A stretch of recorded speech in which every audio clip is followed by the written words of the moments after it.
अस्सलामुअलैकुम Nadreen, showbiz click channel में खुश आमदीद। ड्रामा सीरियल नंद की अगली किस्त में आप देखेंगे कि गौहर की वेडिंग एनिवर्सरी होती है। उमर अपनी वालदा को सरप्राइज देना चाहता है और उनका कमरा सजाने के लिए राबी को अपने साथ फ्लावर शॉप पर लेकर जाता है। वहीं पर साकब भी आ जाता है। हो सकता है कि साकब के वहां आने के पीछे गौहर की कोई चाल हो। उमर उन दोनों को इकट्ठे देखकर दंग रह जाता है और फिर घर आकर अपने वालदैन का कमरा फूलों से सजाता है ताकि एनिवर्सरी पर अपने वालदैन को सरप्राइज दे सके। जहांगीर और गौहर अपना कमरा सजा देखकर बहुत खुश होते हैं। फिर एक साथ केक काटा जाता है, मगर इस छोटी सी पार्टी में राबी नहीं होती।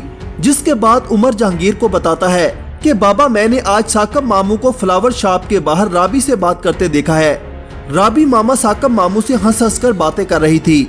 जिसके बाद जहांगीर का गुस्सा बढ़ जाता है और फिर वो राबी से पूछेगा कि तुम साकब से मिलने गई थी ना। इस पर राबी जहांगीर से कहती है कि मैंने साकब को नहीं बुलाया था, यह भी गौहर की कोई चाल है। उसने किस तरह दूसरे लोगों के लिए जाल बुने हैं। बहुत जल्द गौहर की हकीकत आपके सामने आ जाएगी। मगर जहांगीर राबी से बदगुमान हो चुका है। वो राबी की बात पर यकीन नहीं करता और राबी से कहता है कि गौहर के पीछे कभी कोई दूसरा मर्द नहीं था और गुस्से में वहाँ से उठकर चला जाता है। उधर अफशा और साकब में काफी अच्छी अंडरस्टैंडिंग हो चुकी है।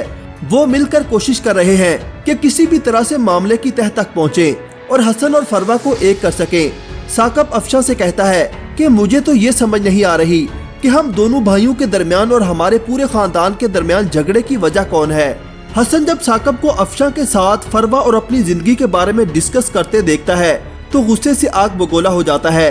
ऑफिस आते ही अफशा से चिल्लाकर कहता है, आउट। अफशा ये सुनकर कमरे से बाहर चली जाती है, मगर साकब हसन पर चिल्लाता है कि ये क्या बदतमीजी है, तुम्हारी हिम्मत कैसे हुई अफशा के साथ इस तरह बात करने की। हसन को यही लगता है कि अफशा फरवा की साइड ले रही है और साकब को हसन के खिलाफ भड़का रही है। क्या साकब हसन और फरवा के दरमियान गलतफहमी को दूर कर पाएगा?